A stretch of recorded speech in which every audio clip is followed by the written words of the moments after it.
Yang pertama yaitu bahasa Indonesia merupakan identitas dalam integrasi nasional. Bahasa adalah faktor penting dalam suatu negara, yaitu sebagai identitas bangsa dan pemersatu bangsa. Seperti halnya bahasa Indonesia, yaitu sebagai bahasa pemersatu bangsa yang dapat menyatukan berbagai suku bangsa dan budaya di Indonesia yang sangat heterogen. Setiap bahasa pada dasarnya merupakan simbol jati diri penuturnya. Begitu pula halnya dengan bahasa Indonesia. Bahasa Indonesia juga merupakan simbol jati diri bangsa. Oleh karena itu, bahasa Indonesia harus senantiasa kita jaga, kita lestarikan, dan secara terus-menerus harus kita bina dan kita kembangkan agar tetap dapat memenuhi fungsinya sebagai sarana komunikasi modern yang mampu membedakan bangsa kita dari bangsa-bangsa lain di dunia. Lebih-lebih dalam era global seperti sekarang ini, jati diri suatu bangsa menjadi suatu hal yang amat penting untuk kita pertahankan agar bangsa kita tetap dapat menunjukkan keberadaannya di antara bangsa lain di dunia. Yang kedua, pengaruh pembelajaran bahasa Indonesia di luar negeri terhadap pariwisata di Indonesia. Bahasa merupakan salah satu aspek yang mendukung keberhasilan upaya kepariwisataan. Bahasa bukan hanya berfungsi sebagai alat komunikasi saja, tetapi juga sebagai sarana memperkenalkan kebudayaan, masyarakat, dan kekayaan alam milik bangsa dan negara Indonesia ke luar negeri. Jalur kepariwisataan mancanegara perlu dimanfaatkan untuk pengenalan, rasa ikut mencintai, dan keperluan untuk memahami dan menggunakan bahasa Indonesia. Sedangkan melalui kepariwisataan domestik dapat pula dimanfaatkan untuk memahami dan menyadari kekayaan bahasa-bahasa daerah di Indonesia untuk membina dan meningkatkan rasa cinta dan ikut memiliki bahasa-bahasa daerah yang merupakan kekayaan yang perlu sama-sama kita bangkitkan. Dalam menerima dan memberikan pelayanan terhadap wisatawan asing, memang diperlukan kemahiran dan kemampuan berbahasa asing untuk mempermudah dan memperlancar komunikasi. Namun perlu diingat, sesungguhnya cukup banyak wisatawan asing yang datang berkunjung yang ingin pula mempergunakan kesempatan untuk memperlancar kemampuan berbahasa Indonesia. Dalam menerima dan melayani wisatawan domestik, bahasa Indonesia perlu ditingkatkan peranan dan kedudukannya sebagai bahasa persatuan dan pergaulan yang resmi. Yang ketiga, relasi pembelajaran bahasa Indonesia di luar negeri atau di dalam negeri dan nasionalisme. Bangsa Indonesia mempunyai bahasa asli milik sendiri yang menunjukkan nasionalisme, dan ternyata bahasa Indonesia ini sudah banyak dipelajari oleh bangsa lain. Pengajaran bahasa Indonesia di luar negeri justru menjadi hal yang menarik dan disambut dengan baik. Setidaknya ada 52 negara asing yang telah membuka program bahasa Indonesia atau Indonesian Language Studies. Pengajaran bahasa Indonesia tersebut dilakukan di berbagai lembaga.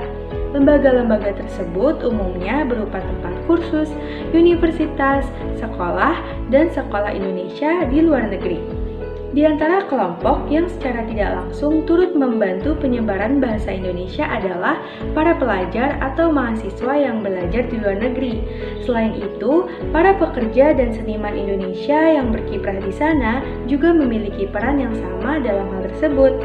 Para musisi asal Indonesia yang mengadakan konser di luar negeri dengan membawakan lagu-lagu mereka dalam bahasa Indonesia mampu membangkitkan rasa ingin tahu bagi masyarakat lokal untuk mengetahui artinya sehingga mereka tertarik untuk mempelajari bahasa Indonesia.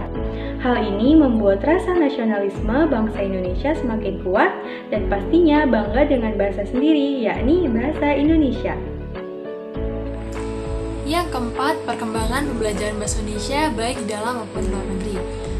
Bahasa merupakan salah satu faktor yang tidak akan terlepas dalam hubungan antar negara. Indonesia yang ikut dalam hubungan komunikasi antar bangsa membuat bahasa Indonesia dikenal di luar negeri. Banyak negara yang sudah meresmikan bahasa Indonesia di berbagai kampus dan sekolah khusus lainnya. Namun di dalam negeri sendiri, bahasa Indonesia cenderung diremehkan dan enggan untuk mempelajari bahasa Indonesia lebih dalam. Para pelajar ataupun kalangan masyarakat beranggapan bahwa bisa bahasa Indonesia itu sudah cukup dan tidak perlu dikembangkan lagi. Berbanding sangat terbalik, bahasa Indonesia justru menjadi bahasa yang menarik dan diminati di luar negeri. Bahasa Indonesia juga menjadi bahasa resmi di daerah ibu kota Vietnam, yaitu di kota Ho Chi Minh. Bahasa Indonesia setara dengan bahasa Inggris, Prancis, dan Jepang yang menjadi bahasa kedua setelah bahasa Vietnam sendiri. Selain di Vietnam, bahasa Indonesia juga menjadi bahasa populer keempat di kalangan masyarakat Australia. Banyak universitas dan sekolah yang mewajibkan muridnya mempelajari bahasa Indonesia. Jadi tidak heran lagi jika kita melihat anak remaja yang bisa berbahasa Indonesia. Perkembangan bahasa Indonesia di mancanegara menjadi peluang yang besar bagi bahasa Indonesia menjadi bahasa internasional. Namun usaha tersebut harus diawali dari bangsa Indonesia itu sendiri. Sebagai anak bangsa yang cintakan tanah air, seharusnya mempelajari dan mengembangkan bahasa Indonesia dengan baik. Oleh karena itu, kita sebagai penerus bangsa, mari pelajari bahasa Indonesia dengan baik dan benar dalam kehidupan sehari-hari. Tidak perlu berkecil hati menggunakan bahasa Indonesia, karena bahasa Indonesia telah banyak diminati di berbagai negara. Bahasa adalah cerminan bangsa. Berbahasalah yang baik, maka bangsamu akan baik pula di mata dunia. Efektivitas bahasa Indonesia pada media sosial. Media digital dalam bentuk media sosial seperti Facebook, Instagram, WhatsApp, dan Twitter berkembang sangat pesat dalam masyarakat era teknologi modern saat ini. Bahasa yang digunakan saat berselancar di dunia maya pun cenderung tidak baku. Jenis penggunaan bahasa Indonesia pada media sosial ini biasa dilakukan dengan penyisipan bahasa Inggris, penyisipan bahasa daerah, dan penyingkatan kata. Penggunaan media sosial memang berpengaruh terhadap penggunaan bahasa Indonesia baik dari segi bahasa maupun kaidah kebahasaan, di mana hal ini disebabkan oleh adanya bahasa gaul yang menjadi bahasa umum dalam kehidupan sehari-hari baik lisan maupun tulisan. Walaupun dalam penggunaan media sosial cenderung menggunakan bahasa yang tidak baku, berdasarkan data yang diperoleh, masih cukup banyak yang menggunakan tanda baca dalam penulisan di media sosial. Serta di dalam penggunaannya, media sosial sendiri memiliki dampak positif dan negatif terhadap penggunaan bahasa Indonesia.